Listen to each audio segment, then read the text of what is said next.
We're continuing our coverage of the Vancouver Resource Investment Conference 2025, and with us now is Gary Thompson, CEO of Silver 47. Welcome back to the show, Gary. Hey, David. Good. Great to be here.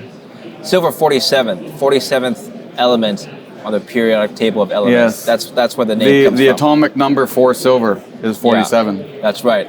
Yeah. The plan for Silver 47, we'll be talking about that for the rest of the year. What do you plan to achieve? What are the major milestones that's coming up for the company? But first, let's talk about this chart that I showed you offline, silver versus gold.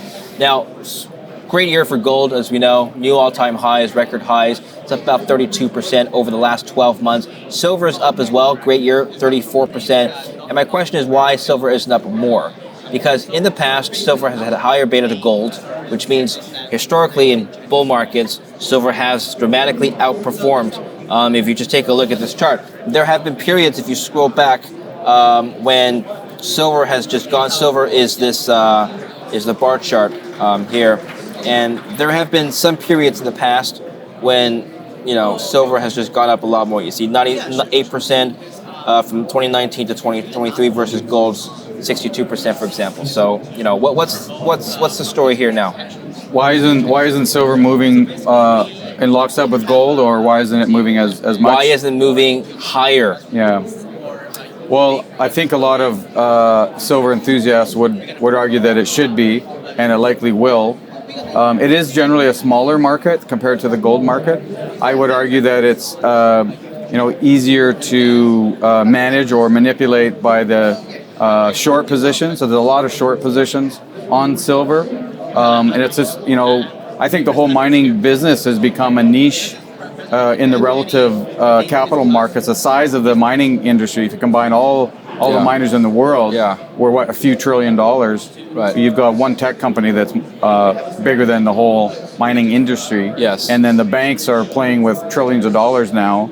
So I think our business has become a bit of a niche business, and that just opens it up for shorting positions. So I think there's a lot of shorts that are putting pressure on not only gold but silver too. But it also has the potential to outperform gold, as many know. When that's going to come, how that evolves, I think that's the challenge. We're basically, the metals market is fighting the paper market, and there's a lot of paper overlaying on this market. It's interesting because you bring that up because premiums on bullion have been going up ever since Trump announced tariffs on Canada and Mexico. So you see a big divergence between the spot market and the paper market in 2025, you think?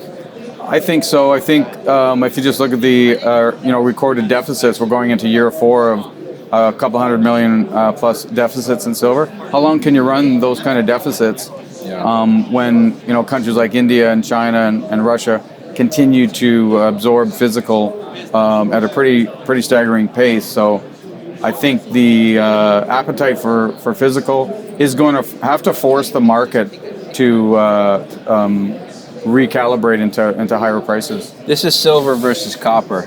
They've moved pretty much in lockstep over the last 12 months, and I believe silver is often a byproduct of copper veins, correct? Correct, yeah. Silver is a byproduct of, only 30% of silver in the world comes from primary silver mines. Most of the world's silver is a byproduct of other metal mines. Yeah. Including copper, gold, So do you metals. expect this relationship between silver and other industrial metals to continue then? I think so, yeah. In terms of the price, that is. Yeah. Will it trade more like gold or copper, you think? Well, that's a good chart with the copper. I think we're seeing more interest in silver for industrial demand than we've ever seen. Yeah. In solar, in AI, in battery technology. There's never been this amount of demand for industrial purposes. And I saw a chart recently that I've always been using that sort of 60% industrial, 40% investment. And I saw a chart recently for 2004 numbers showing it going as high as 70% industrial purposes. So we're seeing a bigger demand for industrial. So while it trades a bit like follows gold, but it's kind of in the middle now. In fact, you could argue it's more industrial. But we're seeing countries like China and India and Russia accumulate silver, much like gold bullion. and just to have that store of wealth as well as the industrial purposes. So it's kind of a unique metal, and from that perspective. What are some of the biggest policy changes you're looking forward to for the next administration, which is Trump's administration? Inauguration week is this week. How does Trump impact the silver industry? Well, let's take the silver industry, but in mining in general, I think what I'm seeing, of course, we'll see what actually happens versus some of the verbiage coming out of what he'd like to do. But I think it's very positive for the business in general. Maybe not as aggressive as Argentina's president Milei that took the chainsaw to the bureaucracy. I think President-elect Trump is going to try and reduce bureaucracy. I mean, he made a statement that if you want to develop a project, you bring $1 billion into the U.S. for development, that you're going to have a green light on development projects. So that's music to our ears as resource explorationists and developers. We want to see these projects get developed, and we need to see a fast track to development. And I think that coming into play is not only going to change the U.S., it's going to change Canada, and other Western countries are going to have to follow suit, or we're going to get left behind for the timelines to develop projects. So I would argue right now that the U.S. is the place to invest for resource development in near term, just because of those change in policies and reduction in bureaucracy. Okay. Now, specifically Alaska, tell us about that region, the jurisdiction there. Yeah, so Silver 47's project is about 100 kilometers south of Fairbanks. We're actually on state-managed lands, but Alaska in general is quite a favorable jurisdiction for resource development.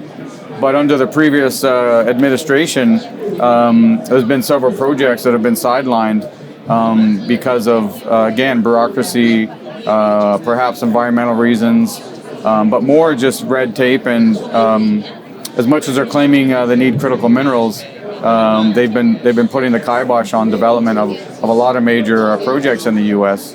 But Alaska, for us, I think we benefit from the support of the state. So we're on state-managed land, so the federal jurisdiction is less of an issue for us. We've already have a sort of a pro-mining view from the state and support from the state to fast-track these projects. So maybe less of an issue for us specifically on our project, but in general, again, it's part of the U.S. state, so I think it's going to be positive for Alaska in general. Now, in terms of mining and trends in the mining sector, I've heard that consolidation is a major theme for 2025. Is that something that you've heard as well?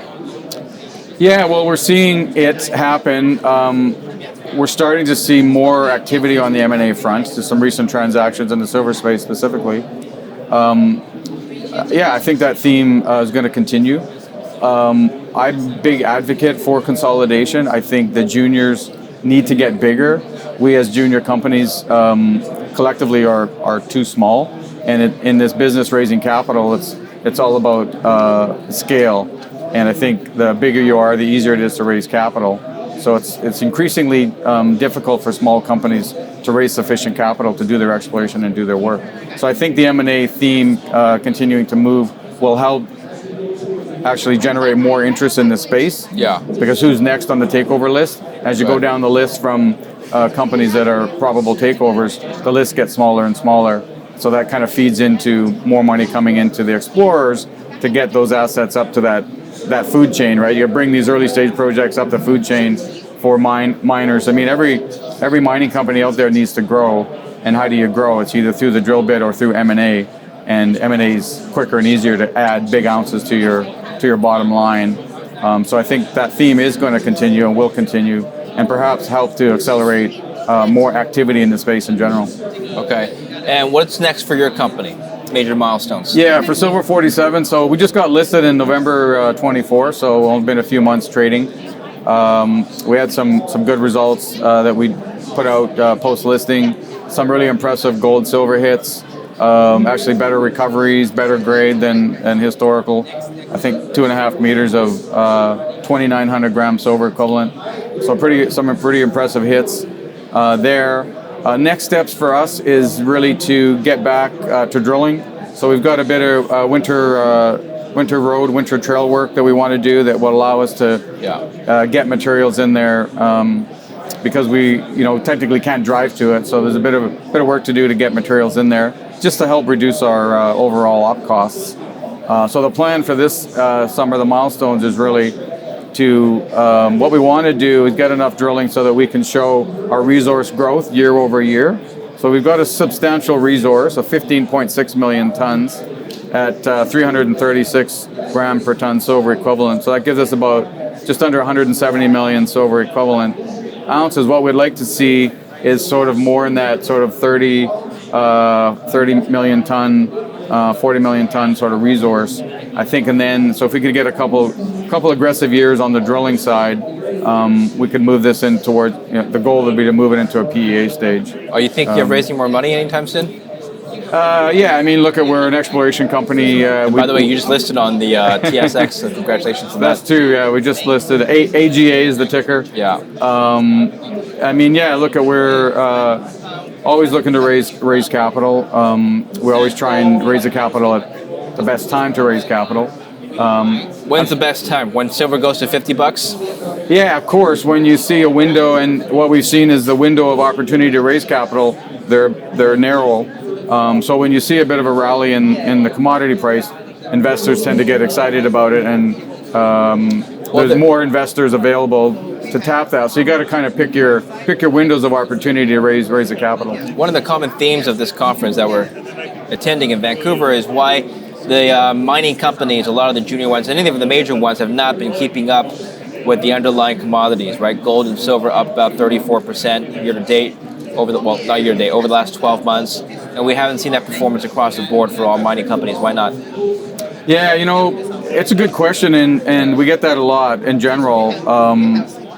My sense is that it's an old business, been around forever. Yeah. Investors tend to like new shiny things. You've got a tech sector that's been on fire the last number of years, where you can put money into these major companies. They're trillion-dollar companies, and they move like junior mining companies should move. Yeah. So there's been a competition for capital. You've got a ton of money going into cryptocurrencies, trillions of dollars now into cryptocurrencies. Yeah. So that's taken money away that would normally historically go into miners and exploration development companies.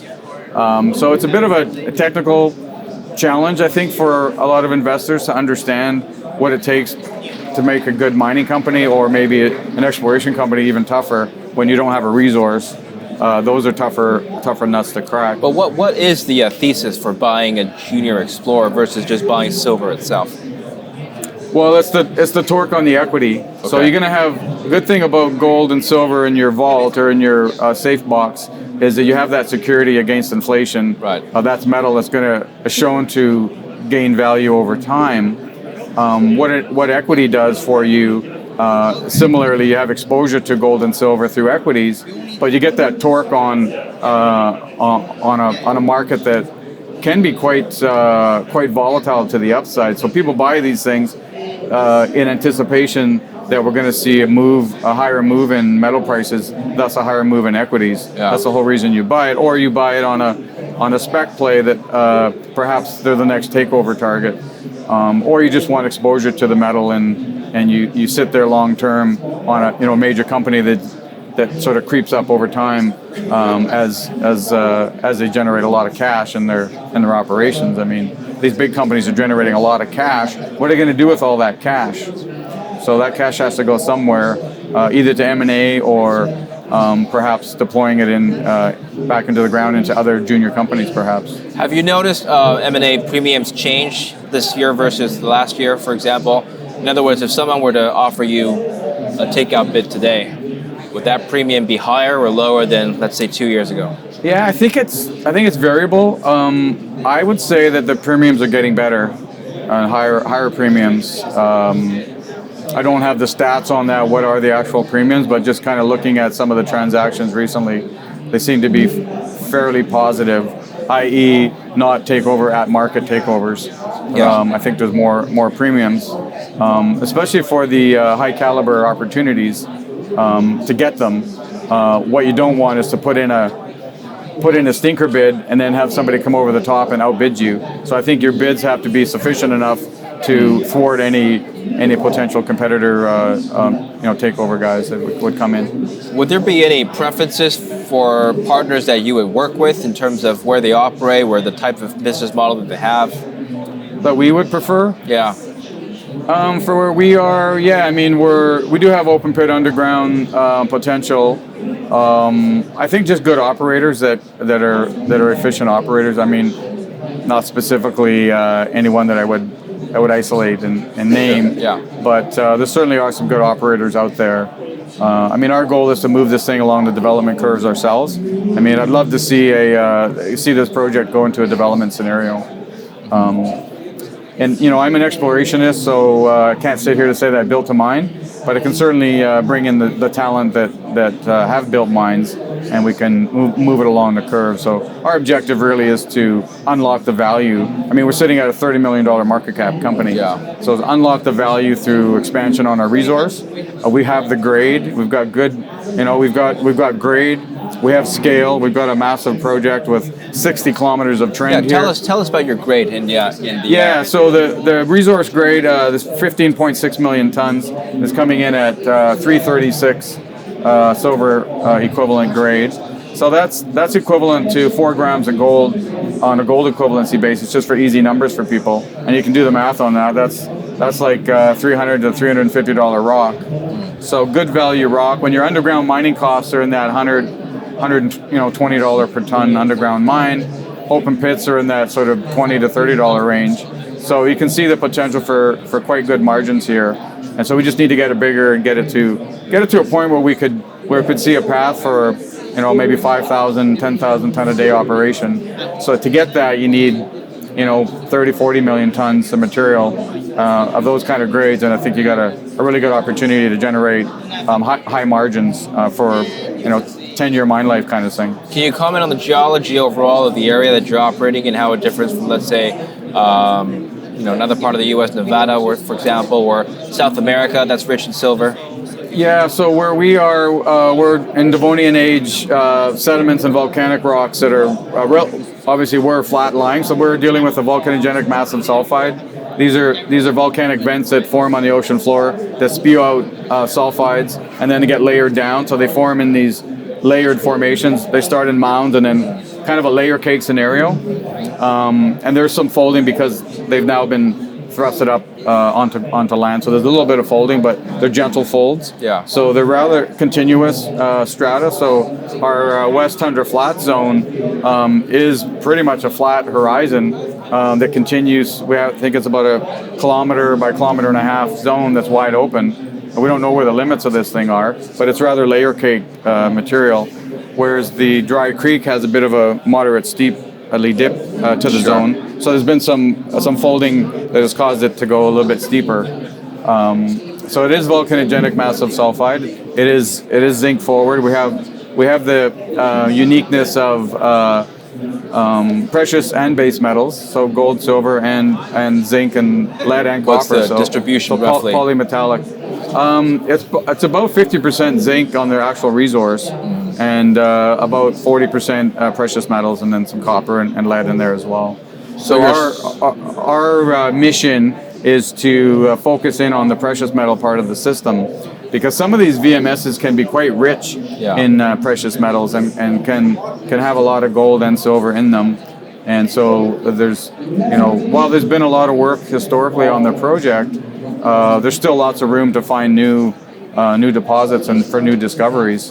We have a 60-kilometer trend, and most of the drilling's been focused on the 39,000 meters that have been drilled to date, mostly by other operators, has been focused on the two resource areas that we have under a resource now. What are some of the pros and cons of an open pit mine that you are? Well, open pit is generally lower cost. But the con for an open pit is that what do you do with the waste rock? So you end up having to have a tailings pile, and you've seen some situations over the last few years where these tailings dams have breached, so they cause some potential environmental harm. there, whereas underground you tend to be more isolated on the zone. They're a little bit higher cost for an underground operation, but you can isolate the material. Is this usually easier. a management choice, or are you limited by the rock? It's usually a cost-benefit analysis you do on engineering, on what's the optimum scenario, whether it's open pit or underground. Most people go with open pit just because it's cheaper. But there is another relatively new bulk underground mining called block cave, which, if you have the right situation where it's a lot of material deep underground, which is now becoming cost competitive to open pit for a large-scale underground operation. But I don't see us block caving on this target.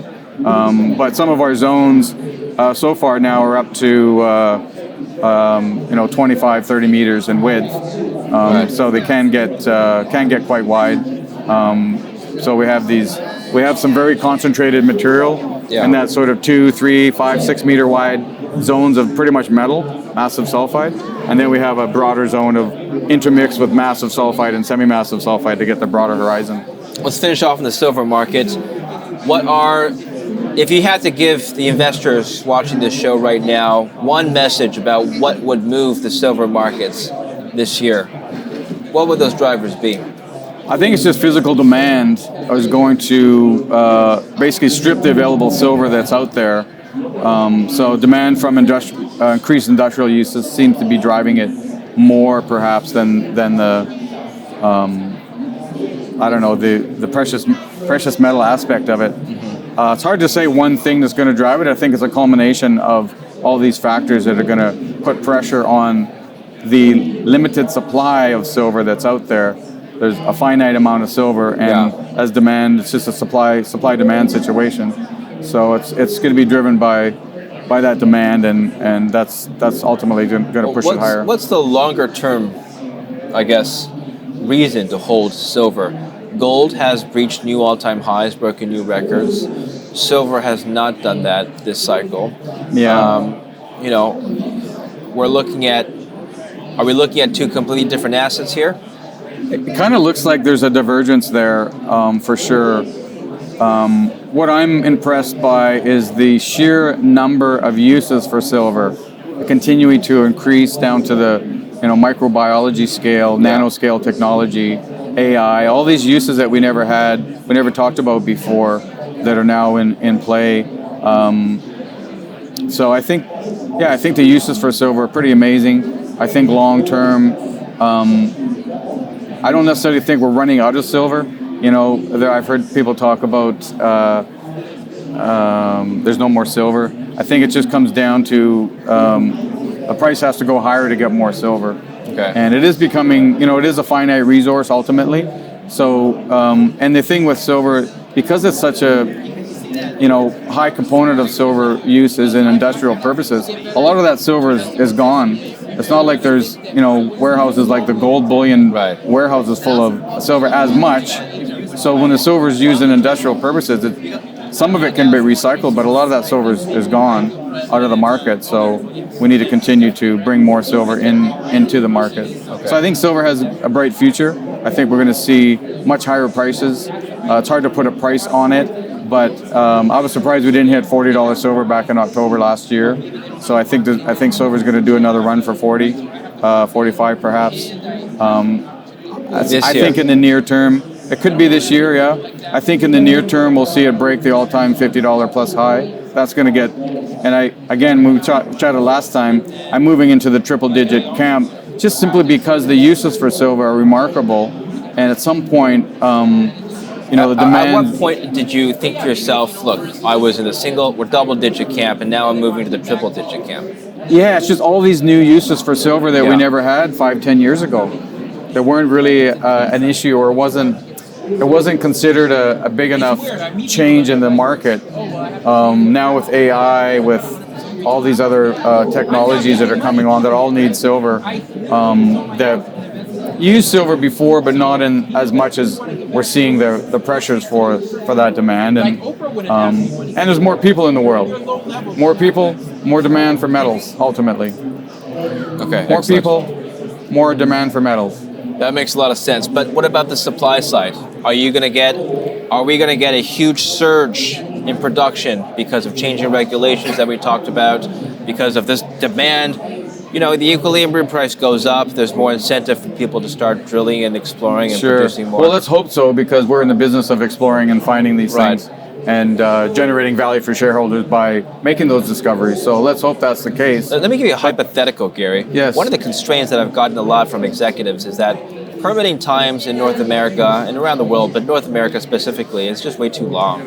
And so suppose the governments were to somehow reduce that to only a couple years versus of over a decade. Would that fix a supply issue? Yeah, I guess it could bring it into some rebalance. That's a good point.